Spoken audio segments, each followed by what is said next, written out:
على آله وأصحابه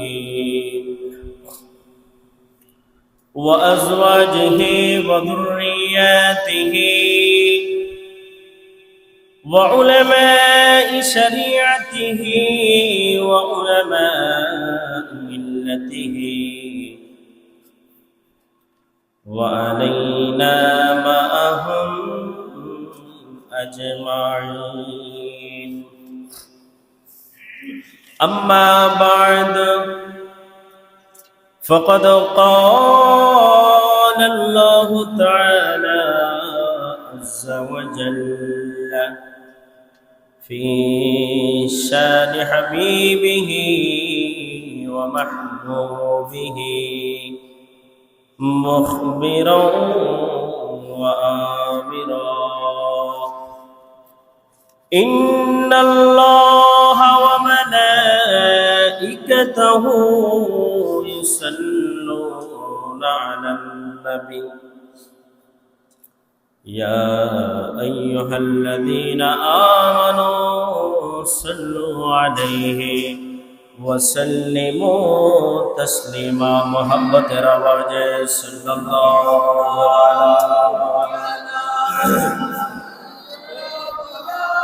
وآله وأصحابه وسلم. صلى الله على سيدنا محمد وآله به وسلم.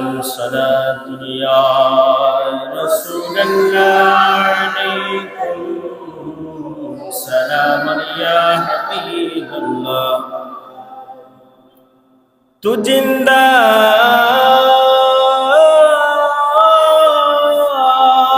ही वल्लाह, तू जिंदा ही वल्लाह,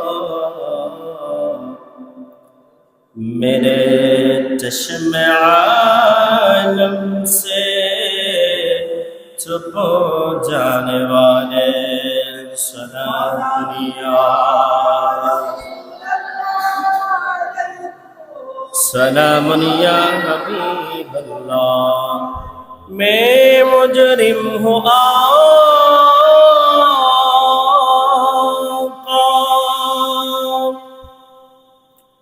मुझे साथ ले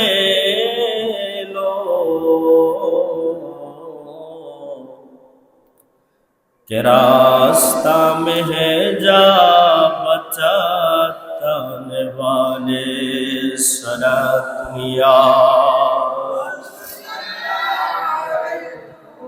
सलामन या हबीब अल्लाह. अऊज़ु बिल्लाहि मिनश शैतानिर रजीम. बिस्मिल्लाहिर रहमानिर रहीम. मन काना युरीदुल हयातद दुन्या وزينتها نوفي إليهم أعمالهم وهم فيها لا يبخسون. صدق الله مولانا العظيم وصدق رسوله النبي الحبيب الكريم ونحن على ذلك لمن الشاهدين والشاكرين. مولاي صل وسلم وبارك عليه. মুআজ্জাজ মুহতারাম হাজিরিন, সম্মানিত আমার সামনে উপবিষ্ট শ্রদ্ধেয় মুসল্লিন কিরাম, মুরব্বিন ইযম, ডেনে বামে আমার উস্তাদের সমতুল্য উস্তাদিন ইযম, পর্দার আড়ালে ওয়াজ ও নসিহত শ্রবণ করার লক্ষ্যে যারা উজু কালাম বানিয়ে অপেক্ষমান রয়েছেন, শ্রদ্ধেয় মা ও বোনেরা, রহিমানি ওয়া রাহিমাকুমুল্লাহ, আমি আবারও সালাম দিচ্ছি। আসসালামু আলাইকুম ওয়া রাহমাতুল্লাহি তাআলা ওয়া বারাকাতুহু।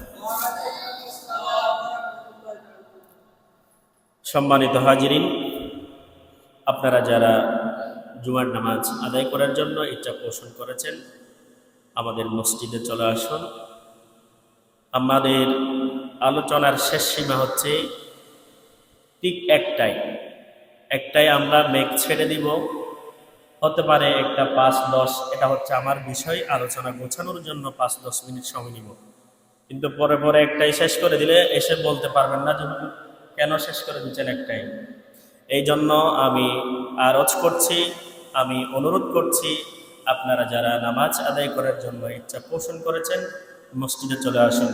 একটু দরুদ শরীফ পড়ুন। সালাতুন ইয়া রাসূলুল্লাহ, সালামুন ইয়া হাবিবাল্লাহ। মুআজ্জাজ মুহতারাম হাজিরিন, সম্মানিত এলাকাবাসী, মুসল্লিন কিরাম, আল্লাহ পাক সুবহানাহু ওয়া তাআলার দরবারে অত্যন্ত শুকরিয়া জ্ঞাপন করছি যে মওলা মুনিব আমাদেরকে দুনিয়াবি কোনো কাজে লিপ্ত না করে আল্লাহর ঘর মসজিদে আসার, বসার, আলোচনা শ্রবণ করার, মাওলাই কায়নাতের ইবাদত বندگی করার সুযোগ করে দিয়েছেন। সবাই উচ্চ স্বরে বলি আলহামদুলিল্লাহ। সাথে সাথে হুজুর আকরাম সাল্লাল্লাহু আলাইহি ওয়াসাল্লামের রওজায়ে আকদাসে, রওজায়ে আতহারে সবজা গুম্বদে মুহাব্বত নিয়ে, ভক্তি মায়া শ্রদ্ধা নিয়ে সালাতু সালাম পেশ করি। আসসালাতু ওয়াসসালামু আলাইকা সাইয়্যিদি ইয়া রাসূলুল্লাহ, আসসালাতু ওয়াসসালামু আলাইকা সাইয়্যিদি ইয়া হাবিবাল্লাহ, আসসালাতু ওয়াসসালামু আলাইকা সাইয়্যিদি ইয়া রাহমাতাল লিল আলামিন। সম্মানিত হাজিরিন, বিগত জুমায় আমার আলোচনা ছিল হযরতে ওসমান গনি যুন্নুরাইন রাদিয়াল্লাহু তাআলা আনহু দুইটা গুণ, সাখাওয়াত এবং দানশীলতা এবং লজ্জাশীলতা নিয়ে। দানের কথা বলতে গেলে বিভিন্ন প্রকারের কথা চলে আসে। জুমার আলোচনা মুখতাসার সময়, সংক্ষিপ্ত সময়, এই সময়ের মধ্যে কয়েকটি কোরআন এবং হাদিস দ্বারা আপনাদের খেদমতে আরজ করেছিলাম। এবং লজ্জাশীলতার কথা যদি বলতে যাই, আমাদের সমাজ থেকে এখন বলতে গেলে একেবারে লজ্জা এবং পর্দা উঠে গেছে। লজ্জা ছেলেদের কতটুকু থাকা দরকার এবং মহিলাদের তাদের পর্দা, তারা কতটুকু পর্দা করার দরকার, শরিয়া যদি চিন্তা করি, ইসলামী বিধান যদি চিন্তা করি, ইসলাম আমাদেরকে কি শিক্ষা দিয়েছে, রাসূল আরবী মেয়েদের জন্য, মহিলাদের জন্য কত আহসান করেছে, কত ইহসান করেছে, সেই দিক দিয়ে যদি আমরা চিন্তা করি, এখন আমাদের মহিলারা পর্দার ভিতরে নাই। পর্দা, আপনি রাস্তাঘাটে হাঁটছেন, জীবদ্দশায় আপনাকে চলাফেরা করতে হচ্ছে, মানুষ একজন দেখলে আপনি মুখ একটা ঢাকায় ফেলেন, আপনার কোনো কাজ নাই, কিছু নাই, রাস্তায় কি জন্য বের হবেন? জীবদ্দশায় আপনাকে রাস্তায় হাঁটাচলা করতে হচ্ছে। পর্দা করে আপনি করেন। পর্দা করে আপনি ব্যবসা করারও তাগিদ দিয়েছে মহিলাদেরকে।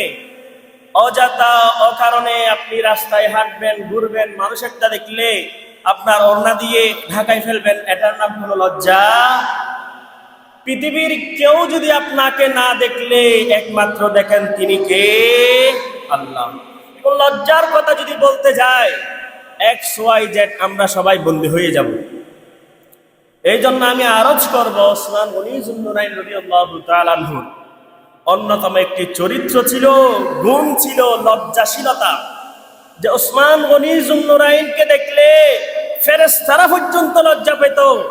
একদিন হুজুর আকরাম সাল্লাল্লাহু আলাইহি ওয়াসাল্লাম হুজরা শরীফের মধ্যে বসে রয়েছে। সাইয়েদনা সিদ্দিক আকবর রাদিয়াল্লাহু তাআলা আনহু আসলেন, মাওলা আলী কাররামাল্লাহু ওয়াজহা আসলেন, হযরতে ফারুক আযম রাদিয়াল্লাহু তাআলা আনহু তিনি আসলেন। আল্লাহর হাবিব সাল্লাল্লাহু আলাইহি ওয়াসাল্লাম ঠিকঠাক মতো ছিল। যখন ওসমান গনি যুন্নুরাইন রাদিয়াল্লাহু তাআলা আনহু ঢুকলেন, আল্লাহর হাবিব সাল্লাল্লাহু তাআলা আলাইহি ওয়াসাল্লাম বসা থেকে একটু নড়াচড়া করে বসলেন। জিজ্ঞেস করলেন, ইয়া রাসূলুল্লাহ, আমি আবু বকর ঢুকলাম, হযরত আলী ঢুকলেন, হযরতে ফারুক আজম ঢুকলেন, আপনি নড়াচড়া করেন নাই। উসমান গনি যখন ঢুকলেন, আপনি নড়াচড়া করে বসছেন। বলে যে তোমরা কি জানো না, উসমান গনি যুন্নুরাইন রাদিয়াল্লাহু তাআলা আনহুকে দেখলে ফেরেশতারা পর্যন্ত লজ্জা পায়। জোরে বলুন সুবহানাল্লাহ। তা আমাদের লজ্জা কোথায়? এখন আমাদের পর্দা এবং লজ্জা মানুষ দেখলে অরুণাক্কা দিয়ে ঢাকাই দিই, এতটুকু আমাদের পর্দা। ওয়াল্লাহিল আযীম, কখনো ক্ষমা পাবেন না। যাই হোক, উসমান গনি যুন্নুরাইন রাদিয়াল্লাহু তাআলা আনহুর দুইটা চরিত্র নিয়ে গত জুমায় আলোচনা করেছিলাম। এরপর পরে আর দুইটা গুণ হযরতে মাওলা আলী শের খুদা কাররামাল্লাহু ওয়াজহার দুইটা চরিত্র। একটা হচ্ছে ইশকে রাসূল, একটা হচ্ছে ইশকে রাসূল, আরেকটা হচ্ছে ইলম অর্জন করা।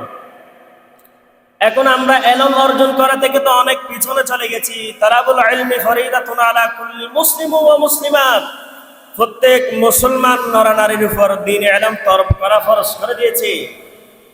সেখান থেকে আমরা অনেক পিছনে চলে গেছি।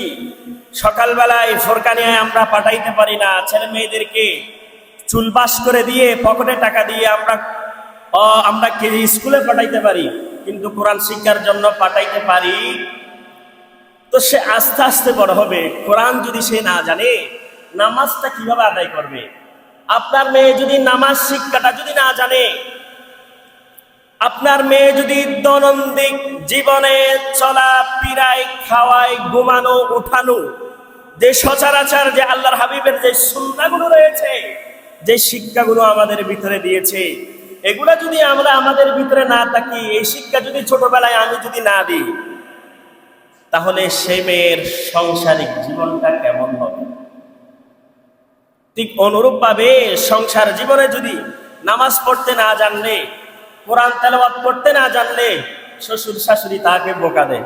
তো এই বোকা দেওয়াটা তো আপনি তৈরি করে দিয়েছেন, কারণ আপনি কোরআন শিক্ষা দেন নাই। আপনি তাকে দোয়া দরুদ মাসালা মাসাইল শিক্ষা দেন নাই। সেই শিক্ষা না দেওয়ার কারণে শ্বশুর বাড়িতে শাশুড়ি শাশুড়ি তাকে বোকা দেয়। এটা আপনি ভুল করেন। তো আপনি তো বোকা দেওয়ার কথা শোনার উৎপত্তিটা হচ্ছে আপনি মা বাবা। এই জিনিসগুলো আমরা বুঝি না। এই জিনিসগুলো এলম তলব করা থেকে, ইসলামের শিক্ষা থেকে, ইসলামের সংস্কৃতি থেকে আমরা অনেক দূরে চলে গেছি। আর মৌলা আলী শের খুদা রাদিয়াল্লাহু তাআলা আনহু যেটা ইশকে রাসূল, দুনিয়ার সমস্ত কিছু হযরতে মৌলা আলী শের খুদা কাররামাল্লাহু ওয়াজহা শুরু থেকে শেষ পর্যন্ত আমার রাসূল করিম সাল্লাল্লাহু আলাইহি ওয়াসাল্লামের প্রেমে কাটিয়ে দিয়েছে। খাতুন জান্নাতের সাথে যখন বিবাহ হচ্ছিলেন, বলে যে আলী তোমার কি আছে? ইয়া রাসূলুল্লাহ, আমার পুরো জিন্দেগি যৌবনকাল থেকে শুরু করে, যৌবনের আগ থেকে শুরু করে আপনি রাসূলের সাথে কাটিয়ে দিয়েছি। আপনি তো জানেন বিবাহর মোহরানা দেওয়ার জন্য আমার একটি তরোয়ার আছে আর একটি ঢাল আছে। এই দুইটা আমার বিদনের, আমার পরিধানকৃত কাপড় ছাড়া আমার আর কিছু নাই। তো ইশকে রাসূল, যার ভিতরে ইশকে রাসূল থাকবে না, যার ভিতরে রাসূলের প্রেম থাকবে না, যার ভিতরে রাসূলের মায়া থাকবে না, আপনি যদি নামাজ আদায় করতে করতে যদি আপনার কপাল যদি কালো করে ফেলেন, আপনার আমল কোনো কাজে আসবে না। আপনার আমলের উপর ময়দানে হাসরে সুপারিশ করবেন তিনি তো আমার রাসূল। আপনি যদি তাকে না চিনেন, আপনার এই আমল কোনো কাজে আসবে না। তো এই জন্য আপনাকে ইলম তলব করতে হবে, ইলম অর্জন করতে হবে। ইশকে রাসূলের উপর আপনাকে অটল থাকতে হবে। ইশক রাসূল, রাসূলের প্রেম, ভালোবাসা, মায়া, মুহাব্বতের উপর আপনাকে অবিচল অটল থাকতে হবে। এখন আমাদের রাসূল কারীমের প্রেম আছে, নামাজ নাই, তাহলে হবে? রাসূল কারীমের প্রেমকে প্রাধান্য দিয়ে ঈমানের উপর অটল থেকে আপনাকে আমল করতে হবে। সেই শিক্ষা যে নামাজের জন্য রাসূল কারীম সাল্লাল্লাহু আলাইহি ওয়াসাল্লাম কত কষ্ট করেছে, কখনো কখনো মাথার উপরে নাড়ি বুড়ি ঢেলে দিয়েছে কাফেররা এসে। ওটের গোশত, ওটের মাংস, ওটের নাড়ি বুড়িগুলি আমার রাসূল কারীমের মাথার উপরে ঢেলে দিয়েছে। হাতুল জান্নাত এসে করে নিয়ে গেলেন। তাইফের ময়দানে বেহুশ হলেন, রক্তাক্ত হলেন। নামাজ, দ্বীন এবং ইসলাম প্রচার এবং প্রসারের ক্ষেত্রে।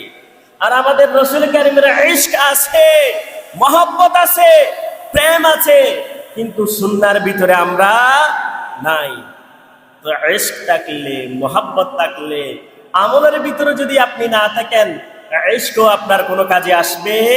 হ্যাঁ, যে ব্যক্তির হাকিকতান ইশক আছে, যে ব্যক্তির সত্যিকারের মায়া আছে, সেই ব্যক্তি অবশ্যই অবশ্যই অবশ্যই রাসূল কারীমের সুন্নাহ তার ভিতরেও আছে। জোরে বলুন সুবহানাল্লাহ।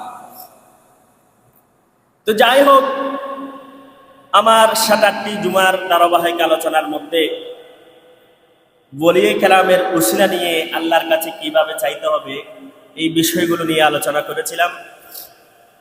এবং ওলি আল্লাহর কারামতগুলো হক, কারামতুল্লাহ আউলিয়াউ হকুন, এই বিষয় নিয়েও আলোচনা করেছিলাম। এবং গৌস পাকের যেই দিক নির্দেশনা আমাদের ভিতরে দিয়েছে সেই বিষয়গুলো নিয়ে আলোচনা করেছিলাম।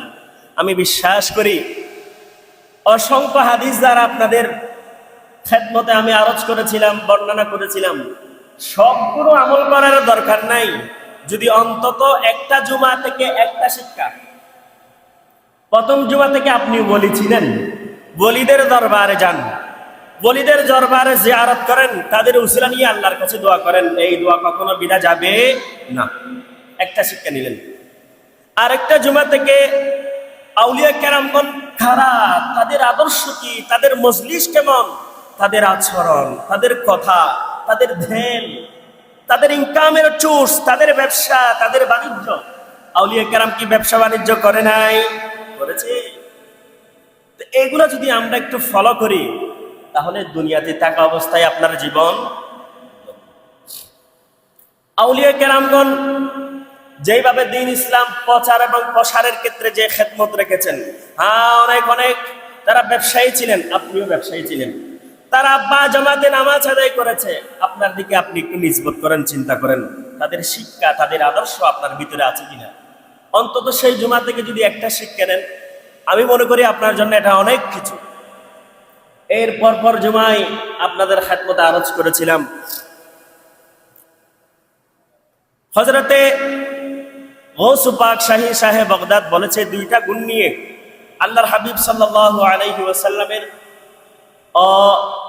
দুইটা গুণ হচ্ছে, আল্লাহর হাবিব সাল্লাল্লাহু আলাইহি ওয়াসাল্লাম রহমান এবং রউফ। মানুষ একে অপরের সাথে দয়াশীল হওয়া, স্নেহশীল হওয়া, রউফ স্নেহশীল হওয়া। তো এই দুইটা গুণ যদি আমাদের ভিতরে একটু আমরা চিন্তা করি, আমি বড় হয়েছি, আমি মুরব্বী মানুষ, ছোট্ট একটা বাচ্চাকে যদি আমি স্নেহ করি, সেই ছোট বাচ্চা আমার শিক্ষা, আমার আদর্শ, অটোমেটিকলি সে আমাকে সম্মান করবে। সে আমাকে সালাম করে নাই, এই অমুকুর ভুয়ার সালাম কারো গরস করে যদি ঝাটকি দিই, অমুকুর ভুয়ার সালাম কারো গরস, এরকম ভাবে যদি তাকে আমি বকা দিই, আমার থেকে কি শিখলো, আমার ভাষা দ্বারা কি শিখলো, আমার কথা দ্বারা ছোট বাচ্চাতে কি শিখলো। বাবা, রাস্তাঘাটে হাঁটলে সালাম করতে হয়, এইভাবে মানুষের সাথে কথা বলতে হয়, এই ভাষায়, এই নরম ভাষায় যদি আপনি তাকে বলেন, তার ভিতরে যে স্নেহশীল, যে সম্মান, এই জিনিসটা চলে আসবে না?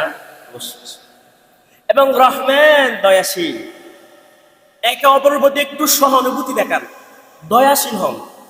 কেউ আমাকে কর্কট ভাষায় কথা বলেছে, আমাকে বকা দিয়েছে, আমিও তো চাইলে তাকে বকা দিতে পারি। আমি যদি এই চিন্তাটা করি, হ্যাঁ, সেও তো আমার ভাই, সে তো আমার চাচা, আমাকে আজ না বুঝে আমাকে বকা দিয়েছে, তাকে আমি বুঝিয়েছি এই জিনিসটা এরকম, এই জিনিসটা এরকম, সুন্দর ভাষা দ্বারা সে বোঝার সক্ষম হবে না, অন্তত না বুঝলেও আপনাকে আর বকা দেবে না।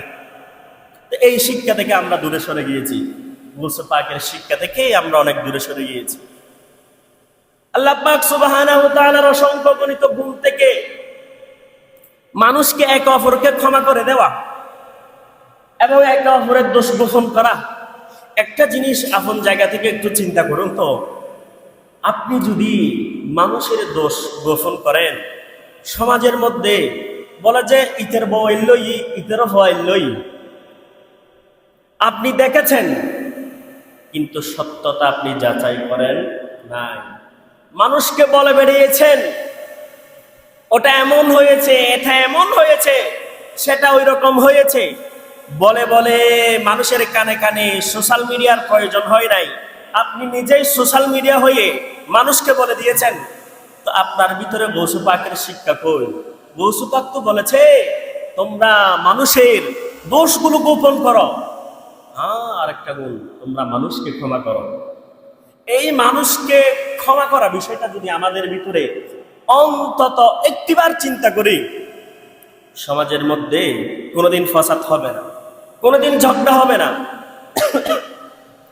মানুষকে ক্ষমা করা এই জিনিসটা নিয়ে যদি আপনি একটিবার চিন্তা করেন, একজন আমাকে লাঠির বাড়ি দিয়েছে, আমি বুঝেছি সে কর্কট ভাষায় ছিল, সে মেজাজি ছিল, বুঝে নাই, সারাদিন পরিশ্রম করে মাগরিবের সময় ঘরে এসেছে। তার স্ত্রী বলেছে, বলো জোয়া তুই সারাদিন গরম মেজে ন আসিলে, আজ ইয়ে দিন মেজে কি হই তুই জানো না, হদের লই লাড়িগুলো দিয়ে আসছি বাড়ি। বাড়ি আমি খেয়েছি, আমি বুঝেছি সেই কর্কট ভাষায় কর্কট মেজাজে ছিল। আমি এই লাঠির বাড়িটা খেয়ে, এই থাপ্পড়টা খেয়ে আমি তাকে একটু ক্ষমা করতে পারি না? ক্ষমা তো আমি করতে পারি। লাঠির বাড়িটা খেয়ে আমি তো আর মরে যাইনি, লাঠির বাড়িটা খেয়ে আমার কোটি কোটি অর্থ সম্পদ তার চলে যায়নি। তো তাকে যদি আমি ক্ষমা করতে পারি, সমাজের মধ্যে এই শিক্ষাটা যদি থাকে, কখনো কি আর মারামারি হবে?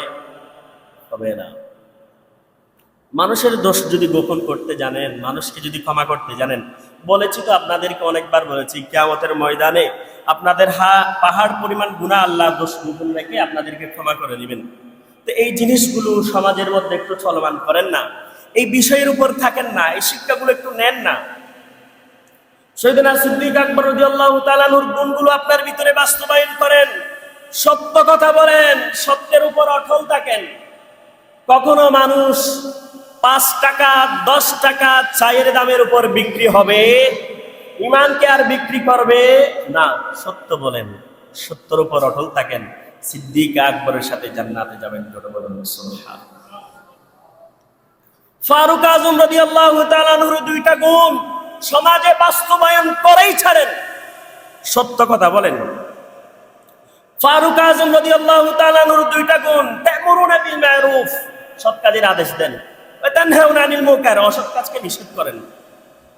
একজনকে আপনি দেখেছেন খারাপ কাজে লিপ্ত হয়েছে, তা আমি যদি তাকে সংশোধন করে না দিয়ে তার গোষ্ঠী গারাত ভাই বন্ধু সবাইকে ডেকে এনে যদি সেখানে তাকে যদি আমি মেরে খাওয়াই, এটা কি সৎ কাজের আদেশ হবে? হবে না।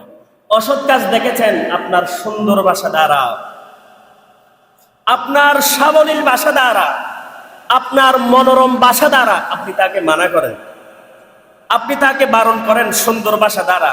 তো ফারুক আজম রাদিয়াল্লাহু তাআলা আনহুর দুইটা গুণ যদি সমাজে বাস্তবায়ন হয়, আমাদের ভিতরে কি আর মারামারি হানাহানি থাকবে? থাকবে না। আমি মনে করি কখনো থাকবে না। এই যে গত জুমায় বলেছিলাম, ওসমান গনি যুন্নুরাইন রাদিয়াল্লাহু তাআলা আনহুর দুইটা গুণ, লজ্জাশীলতা এবং দানশীলতা। এখন আমরা তো দান করি মারহাবাটা পাওয়ার জন্য, দুনিয়ার মধ্যে মানুষকে দেখানোর জন্য আমরা এখন দানের মধ্যে লিপ্ত আছি। অমুক ব্যক্তি এত টাকা দিয়েছে, আমিন, অমুক ব্যক্তি এত টাকা দিয়েছে, মারহাবা। এই মারহাবাটা পাওয়ার জন্য আমরা দান করি, অথচ আল্লাহ বলেছে, বান্দারে তোমার কোটি কোটি অর্থ ছিল, সম্পদ ছিল, তুমি দান করেছো মানুষকে দেখানোর জন্য, আমাকে রাজি করার জন্য কিছু করো নাই। সুতরাং আজ ময়দান হাসরের মধ্যে তোমার জন্য কিছু করার আমার কোনো নাই। কেননা তুমি মানুষকে দেখিয়েছো। আমি আল্লাহকে, রাসূল কারীম সাল্লাল্লাহু আলাইহি ওয়াসাল্লামকে রাজি করার জন্য দুনিয়ার মধ্যে কিছু করো নাই। দুনিয়ার মানুষকে মারহাবা বলার জন্য, আপনি দানশীল বলার জন্য দান করেছেন। এই দান ময়দান হাসরে কোনো কাজে আসবে না। লজ্জাশীলতা, এই যে কিছুক্ষণ আগে বলেছি, লজ্জা, লজ্জা জিনিসটা সমাজ থেকে উঠে গেছে। বাবা চাচার সাথে কিভাবে কথা বলবে, ওস্তাদ ছাত্রের সামনে কিভাবে কথা বলবে, ওস্তাদকে কিভাবে সম্মান দিতে হবে, একজন মসজিদের খতিবকে, মসজিদের খতিব মানে সমাজের খলিফা, সমাজের সর্দার, সমাজের নেতা, এই জিনিসটা এতটুকুর ভিতরে তো আমরা নাই। এখন শুধু আমরা হুজুর মানি কতটুকু, আল্লাহু আকবার নিয়ত বেঁধেছেন, সালাম ফিরে ফেলছে, এতটুকু আমরা হুজুর মানি। এর বাইরে দূর হইবে কি হুজুর হইবে, এর বাইরে আমরা হুজুর মানি না। অথচ একজন সমাজের খোতাবা, খতিব মানি, খলিফা তিনি, সমাজের প্রতিনিধি তিনি, সমাজের নেতা তিনি। তো একজন ইমাম সাহেবকে কিভাবে সম্মান দিয়ে কথা বলতে হবে, সন্তান বাবাকে কি সম্মান করে কথা বলতে হবে, ছোট মানুষ মুরব্বীদের সাথে কিভাবে কথা বলতে হবে, এই কথার ভিতরে মাঝখানে একটা লজ্জা আছে, লজ্জা, লজ্জা, এটাই তো সম্মান। এই লজ্জাটা পাওয়া মানেই তো সম্মান। তো এই জিনিসটা আপনার ভিতরে বাস্তবায়ন করেন না। লজ্জার কথা, পর্দার কথা বলতে গেলে সমাজ থেকে এগুলো উঠে গেছে। মেয়েরা পর্দা করে রাস্তায় মানুষ দেখলে আর পর্দা করে না, মানুষ একজন দেখেছে এরকম করে দিছে। কি আপনার কি লজ্জা নাই? আপনার কি পর্দা নাই? পর্দা এখানে আপনার এতটুকু পর্দা। আরে ভাই, আপনার ঘরে স্বামী আছে, আপনার ঘরে মা বাবা আছে, এই লজ্জার কথা আপনি বলেন না, পর্দার কথা আপনি বলেন না। সেই যদি ময়দানে হাসরে বলে মেয়েদেরকে 4 দেওয়ালের ভিতরে সীমিত করে দিয়েছি, আপনি বাবা হিসাবে কি দায়িত্ব পালন করেছেন? আপনি মা হিসাবে কি দায়িত্ব পালন করেছেন? বড় ভাই হিসাবে কি দায়িত্ব পালন করেছেন? স্বামী হিসাবে আপনি কি দায়িত্ব পালন করেছেন? একটা হাদিস শরীফের মধ্যে দেখা যায় একটা মেয়ে 4 জন ব্যক্তিকে, 4 প্রকারের ব্যক্তিকে জাহান্নামে নিয়ে যাবে। বিয়ের আগে মা বাবা তাকে পর্দার শিক্ষা দিতে পারে নাই, বড় ভাই তাকে পর্দার শিক্ষা দিতে পারে নাই, 3 জনকে নিয়ে যাবে। সংক্ষিপ্ত আকারে বলতেছি, আমার লম্বা সামনে আলোচনা আছে। বিয়ের পরে স্বামী বিদেশ থেকে লক্ষ লক্ষ টাকা পাঠিয়েছেন, পর্দা ছাড়া মার্কেটে চলে যাচ্ছে, সেই শিক্ষা আপনি পর্দার কথা বলেন নাই, মার্কেটের কথা বলেছেন, শাড়ির কথা বলেছেন, বাজারের কথা বলেছেন, পর্দার কথা আপনি দয়ুস। আদ-দয়ুস লা ইয়াদখুলুল জান্নাহ, দয়ুস কখনো জান্নাতে প্রবেশ করবে না। তো উসমান গনি যুন্নুরাইন রাদিয়াল্লাহু তাআলা আনহুর 2টা চরিত্র, দানশীলতা এবং লজ্জাশীলতা, এই 2টা জিনিস যদি আমরা সমাজের ভিতরে বাস্তবায়ন করি, একটু আপন জায়গায় চিন্তা করেন, সমাজের ভিতরে বেহায়াপনা থাকবে। লজ্জা যদি চলে আসে, ছোটরা অটোমেটিকলি বড়দেরকে সম্মান করবে, আর বড়রা অটোমেটিকলি ছোটদেরকে স্নেহ করবে। তো 2টা জিনিস এগুলা সমাজের মধ্যে বাস্তবায়ন করেন না। আমরা আছি ওইদিকে, আসল কোনো খবর নাই, ফরজ কোনো খবর নাই, নকল নিয়ে দূরাদূরি, বিরানি নিয়ে দূরাদূরি, যেগুলা ফিতনার ভিতরে থাকে। আর এই কথাগুলো বললে তো হুজুর রায় খারাপ। তো মৌলা আলী শের খুদার 2টা চরিত্র সমাজে বাস্তবায়ন করেন, ইশকে রসুল হন, ইলম অর্জন করেন। ইলমের ভিতরে আমরা নাই, ইলম অর্জন করার ভিতরে আমরা নাই। এই যে শুরুতে বলেছিলাম, আপনার সন্তানকে, আপনার ছেলে মেয়েকে নামাজের শিক্ষা আপনি দিতে পারেন নাই। দৈনন্দিন যে মাসালা মাসাইলগুলো রয়েছে, যেই দোয়াগুলো রয়েছে, সেই শিক্ষা আপনার সন্তান, আপনার ছেলে মেয়েকে আপনি দিতে পারেন নাই। এই যে প্রথমে মেয়েদের কথা বলেছিলাম, মেয়েরা গিয়েছে শ্বশুর বাড়িতে, নামাজ আদায় করতে জানি না, শাশুড়ি বলেছে এই কি বয়া নিলাম, কারণ নামাজও না জানে, কোরআন শরীফও না জানে। তো এটা তো আপনি দেন নাই, শিক্ষাটা দেন নাই। তো আল্লাহ রাসূল তো বলেছে, তালাবুল ইলমি ফরিদাতুন আলা কুল্লি মুসলিম ওয়া মুসলিমাত, প্রত্যেক মুসলমান নর-নারীর উপর দ্বীন ইলম তরফ করা ফরজ করে দিয়েছে। এই শিক্ষার ভিতরে আমরা নাই। এই জন্য সুশিক্ষা যদি না ফেলে, ছেলেরা তো বেহায়াপনায় লিপ্ত থাকবে। সুশিক্ষায় যদি না ফেলে, বেপরদায় তো দৌড়াদৌড়ি করবে। আপনারা মাঝে মধ্যে আল্লাহর হাবিব সাল্লাল্লাহু আলাইহি ওয়াসাল্লামের একটা হাদিস সোশ্যাল মিডিয়ায় সবসময় এটা চোখে পড়ে, বলে যে কবরে যদি, এখন যদি কবরে যারা আছে তাদেরকে যদি কবরের ভিতরে একটি চিঠি লিখতে দেওয়া হয়, কোথায়? কবরের ভিতরে। কবরের ভিতরে যদি চিঠি লিখতে দেওয়া হয়, সে কবরবাসী বলবে, মা তোমার বেহায়াপনার জন্য আমি কবরে ভালো।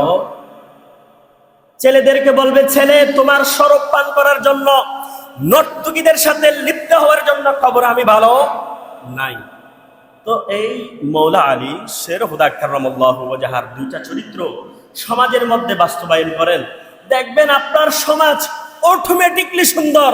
উঠে যাবে ফিতনা, উঠে যাবে ফাসাদ, উঠে যাবে মারামারি, উঠে যাবে হানাহানি। এই 12টি শিক্ষা। গৌস পাকের আশেক নাই যে আমার সাপুরি কেন্দ্রীয় জামে মসজিদে এমন একজন ব্যক্তি নাই মাশাআল্লাহ, গৌস পাকের কথা বললে আপনারা সবাই দান করেন, গৌস পাকের ফাতিহা ঘরে ঘরে করেন, গৌস পাকের সাজারা, গৌস পাকের গৌসে শরীফ ঘরে ঘরে আপনি পড়েন। তবে হ্যাঁ, গৌস পাক আমাদেরকে যে দিক দিয়েছে, দিক নির্দেশনা দিয়েছে, যে একটি সুন্নাহর ভিতরে থাকার কথা বলেছে, এই সুন্নাহর ভিতরেও আপনি থাকেন না। শুধু ইশকের কথা বললেন, আমলের ভিতরে আপনি নাই, তাহলে কি আর হবে? হবে না। এই জন্য আমি আমার 7টা জুমার মধ্যে গৌস পাকের যে ধারাবাহিক আলোচনা করেছি, আমি আরজ করব, আমি অনুরোধ করব, আপনারা যারা শুনেছেন, আপনারা যারা বুঝেছেন, অন্তত নিজের ক্ষেত্রে, নিজের পরিবারের ক্ষেত্রে একটু বাস্তবায়ন করুন। আল্লাহ পাক রব্বুল আলামিন গৌস পাকের উসিলায় অত্র এলাকাবাসীকে হেদায়েত দান করুন। সবাই বলুন আমিন। সালাতুনিয়া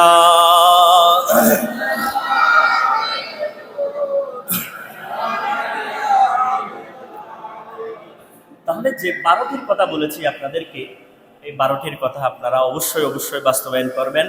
এরপরে পরে আসতেছে আল্লাহর হক। আল্লাহ আমাদেরকে হক দিয়েছে কি দেয় নাই? ফরজ, এগুলো তো আল্লাহর হক। যেগুলো আমাদেরকে ফরজ করে দিয়েছে এগুলো বুঝতে হবে রে ভাই। আমি আপনার থেকে টাকা নিয়েছি 10 লক্ষ টাকা, কিন্তু এগুলা আমি যদি না দিই, 10 টাকাই বলেন, আপনি আমাকে যতদিন চোখে দেখবেন অতদিন আপনি আমাকে ঘুরাবেন কিংবা গালাগালি করবেন, কর্কট ভাষায় কথা বলবেন। কিন্তু আল্লাহ পাক সুবহানাহু তাআলা কত কোটি কোটি টাকা, কত অর্থ, কত সম্পদ, আপনার সম্পদের উপরে যদি আল্লাহ রাজি না থাকে, এই সম্পদ কি কখনো আপনার উপর আসবে? না। তাহলে বুঝতে হবে আপনার প্রতি আল্লাহর অসংখ্য মেহেরবানি রয়েছে, আল্লাহর অগণিত দয়া রয়েছে, যার কারণে আপনি আল্লাহর অসংখ্য নিয়ামত ভোগ করেছেন। তো আল্লাহটা তো আল্লাহ আপনাকে আদায় করে দিয়েছে, বন্দারটা আদায় করে দিয়েছে, আপনি আল্লাহটা আদায় করেন না। আপনি আল্লাহর অর্থ, হক, সম্পদ সবকিছু আপনি ভোগ করেছেন, পেয়েছেন, আপনি আল্লাহর দেওয়াকৃত ফরজগুলো আদায় করেন না। এগুলো তো আর বেশি সময় লাগে না। ফজরের নামাজ পড়তে আসলে 10টা মিনিট সময় লাগে। তো আল্লাহ তো বলেছে, বন্দা তুমি যদি ফজরটা অন্তত আদায় করো, আসল জোহর পর্যন্ত তোমার দায়িত্ব সব আমি নিয়ে নিয়েছি। মরা, বাঁচা, থাকা, খাওয়া, চলা, ফেরা, সন্তান সন্ততি, সমস্ত কিছু, এভরিথিং, সব কিছুর দায়িত্ব যেই ব্যক্তি ফজর আদায় করেছে, ফজর থেকে জোহর আল্লাহ দায়িত্ব নিয়ে নিয়েছে। এমনি এমনি করে এশা থেকে ফজর, এশা থেকে ফজর, সবকিছুর দায়িত্ব আল্লাহ নিয়ে নিয়েছে। তো এগুলো আপনি শুনেছেন, আপনি জানেন, আপনি বুঝেন, তবে মানবো না কেন রে ভাই? এটা আমি মানবো না কেন? তাহলে বুঝে যাই, বুঝতে হবে আপনার মাথায় সমস্যা। এই জিনিসগুলো জানেন, এই জিনিসগুলো বুঝেন, অথচ হাদিসে পাকের মধ্যে দেখা যায় যে ব্যক্তি কোনো ওজর ছাড়া, কোনো কাজ ছাড়া, কোনো কর্ম ছাড়া, অনা উজুহাতে, অনাখাজে, কোনো কিছু ছাড়া যেই ব্যক্তি নামাজ তরফ করেছে, শুধুমাত্র 1 ওয়াক্ত ফরজ, কয় ওয়াক্ত? 1 ওয়াক্ত ফরজ যদি না পড়ে, তাকে 80 হুকুম জাহান্নামে দেওয়া হবে। জিজ্ঞাসা করা হলো, ইয়া রাসূলুল্লাহ, 1 হুকুম মানে কি? 1 হুকুম মানে হচ্ছে আপনার 80,000 বছর, আর 1 হুকুম মানে হচ্ছে 1000 বছর, আর 80 হুকুম মানে হচ্ছে 80,000 বছর। তো আপনি 1 ওয়াক্ত নামাজের জন্য 80,000 বছর দোজকে জ্বলার জন্য, পোড়ার জন্য, পুড়ে ছাই হওয়ার জন্য আপনি প্রস্তুত আছে কিনা? আপনার আপন জায়গা থেকে চিন্তা করেন। সম্পদ আছে, অট্টালিকা সম্পদ, অসংখ্য গণিত আল্লাহর যে নিয়ামত দিয়েছে আছে, এরপর আমার আরো লাগবে। 10 তলা বিল্ডিং আছে, আমার আরো লাগবে।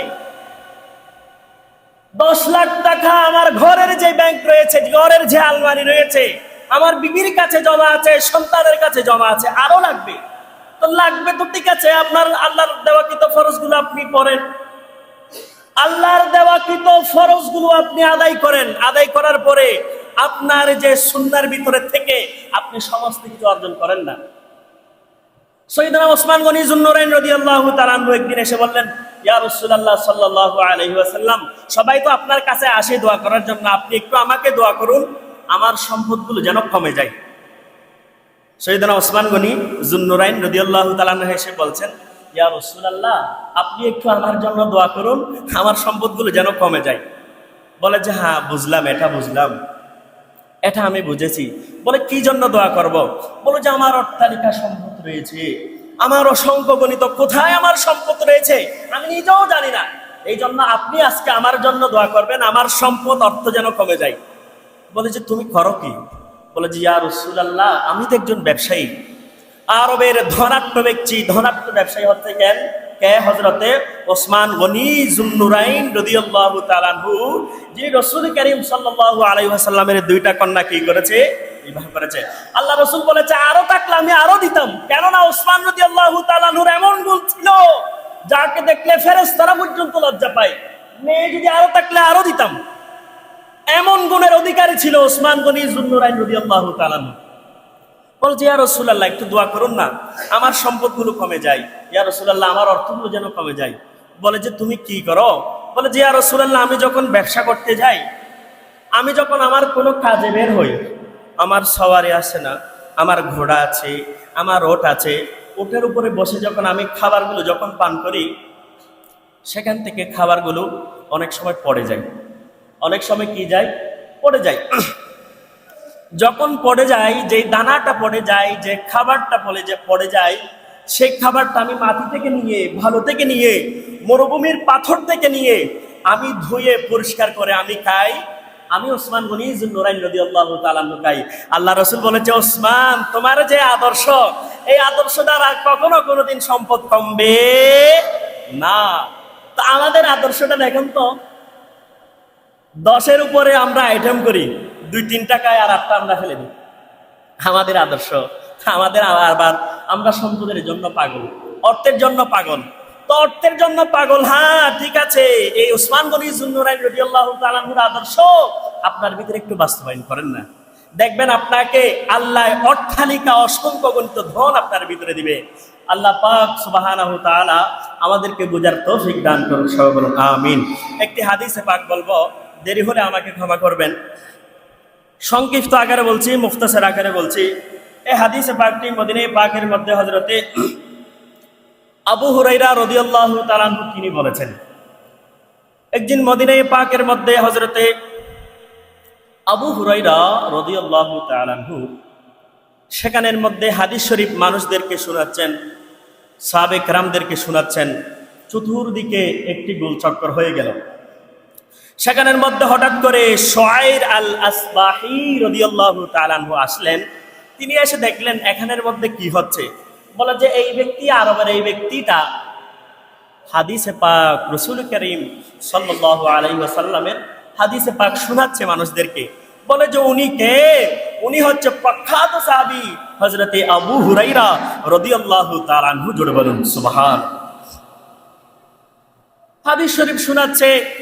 শোনার পরে তিনি পাশে গিয়ে বললেন, বলে যে সামিআতু ক্বালা রাসূলুল্লাহি সাল্লাল্লাহু আলাইহি ওয়াসাল্লাম, আপনি একটু আমাকে এমন হাদিস শরীফ শোনান যেটা আল্লাহর হাবিব সাল্লাল্লাহু আলাইহি ওয়াসাল্লামের নিজের জবানে পাক দ্বারা তেলাওয়াত করেছে। জোরে বলুন সুবহান। হযরতে আবু হুরায়রা রাদিয়াল্লাহু তাআলা আনহু তিনি বললেন, হ্যাঁ আপনাকে এমন একটি হাদিস শরীফ তেলাওয়াত করে শোনাবো যে হাদিসে পাকটি সাল্লাল্লাহু আলাইহি ওয়াসাল্লাম, নবীজি সাল্লাল্লাহু আলাইহি ওয়াসাল্লাম বলেছে। এই কথা বলার পরে আবু হুরায়রা রাদিয়াল্লাহু তাআলা আনহু বেহুশ হয়ে গেলেন। নবীজি এমন একটি হাদিস নিজের জবান দ্বারা আমাকে বলেছে, আমি আবু হুরায়রাকে বলেছে। এই কথা একবার বলার পরে বেহুশ হয়ে গেলেন, দ্বিতীয়বার বলার পরে বেহুশ হয়ে গেলেন। এই হাদিসের লম্বা ইবারত রয়েছে, আমি সংক্ষিপ্ত আকারে বলছি। এই হাদিস শরীফটি তিরমিজি শরীফের 2381 নম্বর হাদিস, 82 নম্বর হাদিস তিরমিজি শরীফের। এই হাদিসে পাকটি একবার বললেন হযরতে আবু হুরায়রা বেহুশ হয়ে গেলেন, দ্বিতীয়বার বললেন বেহুশ হয়ে গেলেন, তৃতীয়বার বললেন আপনি এমন একটি হাদিস শরীফ যে হাদিসে পাকটি আপনি সামনাসামনি আপনাকে বলেছে। আবু হুরায়রা বলে যে আল্লাহর হাবিব সাল্লাল্লাহু আলাইহি ওয়াসাল্লাম এই হাদিসে পাকটি আমাকে বলেছে, আমার ঘরের মধ্যে বলেছে, এখানে বলেছে, মদিনায় পাকে বলেছে, এই জায়গার মধ্যে বলেছে। আমি আর রাসূল কারীম ছিলাম, আর কেউ ছিল না। আপনাকে এমন একটি হাদিস পাক আপনাকে শোনাবো। এই কথা বলার পরে একবার, দুইবার, তিনবার, চারবার বেহুশ হয়ে গেলেন। হযরতে আবু হুরায়রা একবার, দুইবার, তিনবার, চারবার বলার পরে বেহুশ হয়ে গেলেন। বেহুশ হওয়ার পরে কিছুক্ষণ পরে হুশ আসলেন। হুশ আসার পরে হযরতে শুআইব আল আসহাবী রাদিয়াল্লাহু তাআলা আনহু তার ঘাড়ের সাথে, গায়ের সাথে ডান যে কাত আছে না, কাতের সাথে এরকম করে লাগাই বসালেন। বসানোর পরে হুশ আসলেন। হুশ আসার পরে হযরতে আবু হুরায়রা রাদিয়াল্লাহু তাআলা আনহু তিনি বলেন, আল্লাহর হাবিব সাল্লাল্লাহু আলাইহি ওয়াসাল্লাম আমাকে হাদিসে পাকটি শুনিয়েছেন। বলে যে ময়দানে একটি হাসর হবে, কিয়ামতের ময়দান যখন সংগঠিত হবে। কিয়ামতের ময়দান এটি এমন একটি ময়দান, সেখানের মধ্যে বর্ণনা রয়েছে ইন্নাল্লাহা ইযা কানা ইয়াউমাল কিয়ামা। এই শব্দের ভিতরে অসংখ্য গণিত হাদিসে পাক নিচের মধ্যে এসেছে। আমি বলছি হাদিসে পাকটি তিরমিজি শরীফের 2382 নম্বর হাদিসের মধ্যে রয়েছে। হযরতে আবু হুরায়রা বললেন, এই হাদিসে পাকটি আল্লাহর হাবিব সাল্লাল্লাহু আলাইহি ওয়াসাল্লাম নিজের জবানে বলেছে, আমাকে বলেছে, আমার ঘরে বলেছে। যেই সময় বলেছে সেই সময় আমি আবু হুরায়রা ছাড়া আর কেউ ছিল না। বলে যে কিয়ামতের এমন একটি মাঠ হবে, এমন একটি দিন হবে, যেই দিনের কথা বলতে গেলে উলামায়ে কেরামগণ কিয়ামতের কথা বলতে গিয়ে বেহুশ হয়ে গিয়েছে। অনেকের ইন্তেকাল করেছে, হাদিসে পাক দ্বারা প্রমাণিত। কিয়ামতের ময়দান এমন একটি ময়দান, কলিজার টুকরার সন্তানের জন্য আমি সবকিছু করেছি, কলিজার টুকরার ছেলের জন্য আমি সবকিছু করেছি, কিন্তু ময়দানে হাসরের মধ্যে সবকিছু উল্টা। ছেলে বাবার দোষ দিবে, মা মেয়ের দোষ দিবে। পর্দা করি নাই বাবা বলে নাই, পর্দা করি নাই বড় ভাই বলে নাই, পর্দা করি নাই আমার আপন স্বামী রয়েছে, আমার আপন স্বামী বেঁচে রয়েছে আমাকে বলে নাই।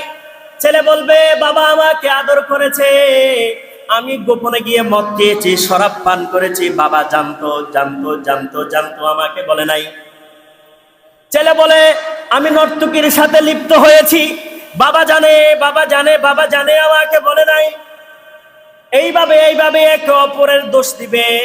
ওই কঠিন সময়ের মধ্যে আল্লাহ পাক সুবহানাহু ওয়া তাআলা তিন প্রকারের ব্যক্তিকে ডাকবেন। কয় প্রকারের ব্যক্তি?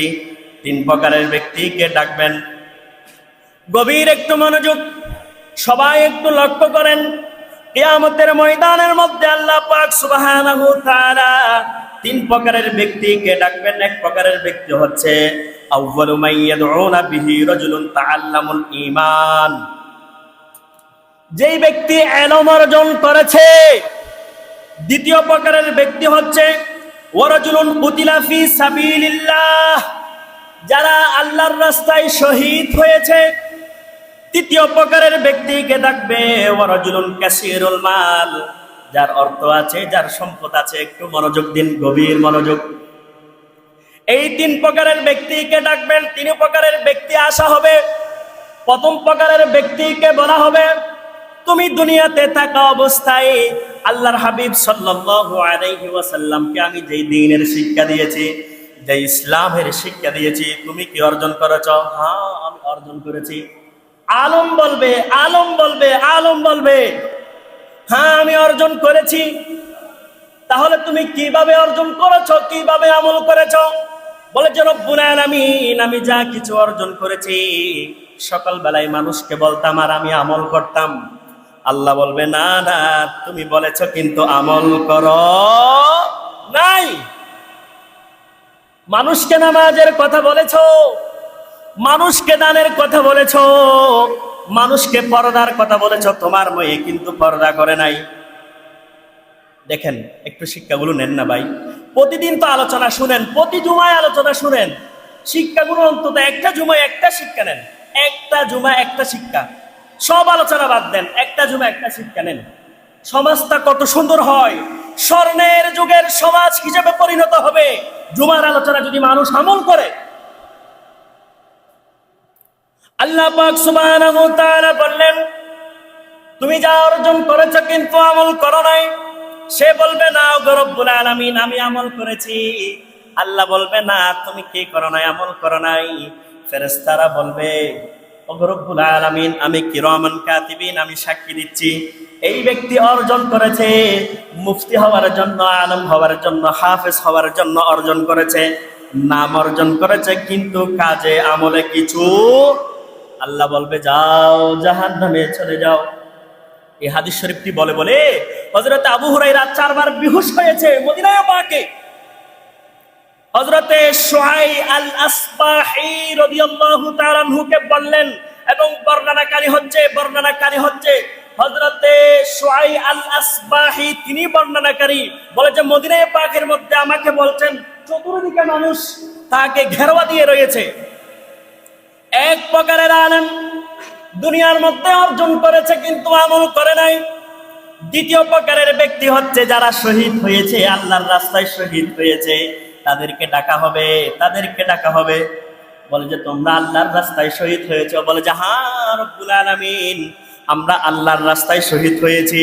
তাদেরকে বলা হবে না না না না, তোমরা শহীদ হও নাই, শহীদ শুধু লকবটা অর্জন করার জন্য শহীদ হয়েছ, মানুষকে দেখানোর জন্য, ক্ষমতার জন্য শহীদ হয়েছ।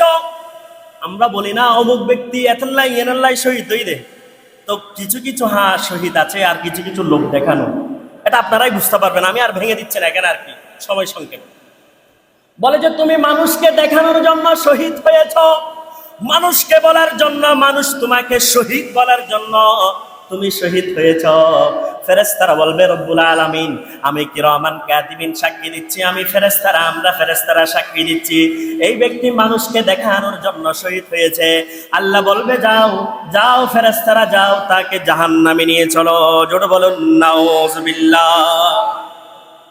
দ্বিতীয় প্রকারের ব্যক্তি হচ্ছে ওয়ারজুলুন কাসীরুল মাল, যার সম্পদ রয়েছে, যার অর্থ রয়েছে, যার টাকা রয়েছে, এই ব্যক্তি মানুষকে দেখানোর জন্য দান করত।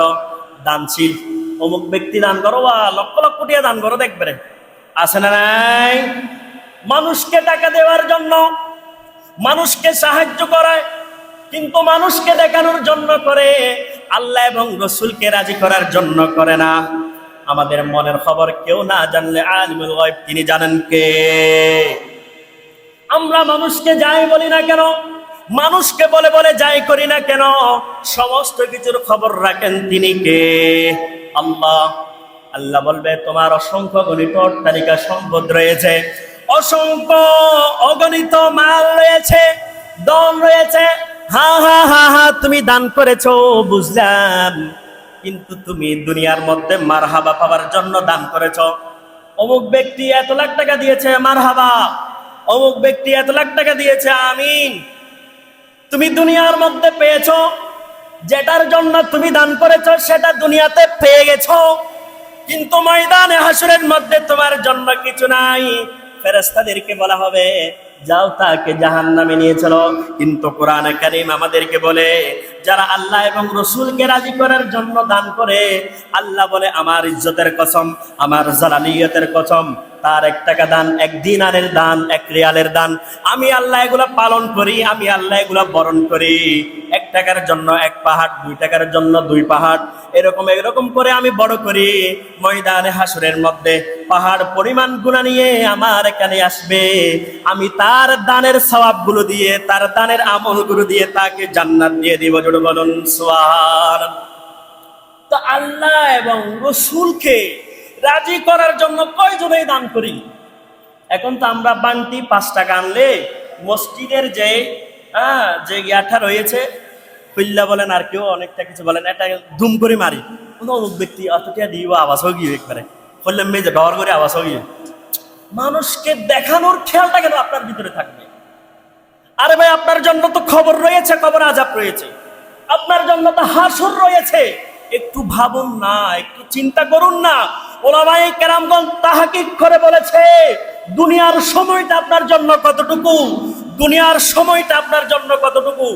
বলে যে কিয়ামতের ময়দানে 50,000 বছরের দিনের সময় অনুযায়ী তোমরা দুনিয়ার মধ্যে অতটুকু সময় বসবাস করো, যে সময় মুয়াজ্জিন যখন ইকামত দিয়ে দেয়, ইমাম সাহেব যখন তাকবীরে উলা আল্লাহু আকবার বলে নিয়ত বাঁধে, মাঝখানে 1 সেকেন্ড 2 সেকেন্ড সময় থাকে না? আমি বলি কাতার সোজা করুন, মোবাইল ফোন বন্ধ করুন, 2-3 সেকেন্ড সময় লাগে না? এই 2-3 সেকেন্ড সময়টা আখিরাতের সময় অনুযায়ী আমরা দুনিয়ার মধ্যে বসবাস করি। তাহলে ভাই বুঝতে হবে কত হাজার হাজার হাজার হাজার বছর সময় আপনার জন্য রয়েছে, আমার জন্য রয়েছে। এই হাজার বছর সময়ের জন্য আমাদের খেয়াল নাই, আমাদের মন মানসিকতা নাই, অথচ 2 সেকেন্ড 3 সেকেন্ড দুনিয়ার জন্য আমরা পাগল হয়েছি। চিন্তা করুন, নিজেকে ভাবুন, নিজেকে চেঞ্জ করুন, নিজেকে বদলান। কোটি কোটি টাকা যার রয়েছে সেও কবরে, যার কিছু নাই, ফকির, ভিক্ষুক, মিসকিন, এতিম, গরিব, ফকির, সেও কবরে যাবে। যার কিছুই নাই সে কি আমল করেছে? যার অসংখ্য গণিত অট্টালিকা সম্পদ যার রয়েছে সেও কবরে যাবে। অন্তত আপন জায়গায় একটু চিন্তা করুন, আমার কর্মটা কি? আল্লাহকে আমি কি জবাব দিব? আল্লাহ যখন আমাকে প্রশ্ন করবে আমি কি জবাব দিব? এই চিন্তাটা সব সময় একটু মাথায় রাখুন না। আরে ভাই, আপনার মতো যুবক, আপনার মতো ধনী কবরে কয়জন পান দেখেন তো? হাজার হাজার ব্যক্তি এখানে নাই? আপনার মতো ক্ষমতাশীল কবরে কত হাজার মানুষ আছে একটু দেখুন তো। আপনার মতো সভাপতি, আপনার মতো সেক্রেটারি, আপনার মতো কর্মী কবরে দেখেন কত হাজার হাজার ব্যক্তি আছে। অন্তত এই জিনিসটা মাথায় রাখেন না। সবকিছুকে লাথি দিয়ে কবরে তো আমাকে যেতে হবে। এখানে কি টাকার হিসাব চলবে? এখানে কি অর্থের হিসাব চলবে? এখানে হিসাব চলবে আপনার আমল। আল্লাহ পাক সুবহানাহু ওয়া তাআলা আমাদেরকে বুঝার তৌফিক দান করুন। সবাই বলেন আমিন। ওয়া আখিরু দাওয়ানা আলহামদুলিল্লাহি রাব্বিল আলামিন। আসসালামু আলাইকুম ওয়া রাহমাতুল্লাহি ওয়া বারাকাতুহু।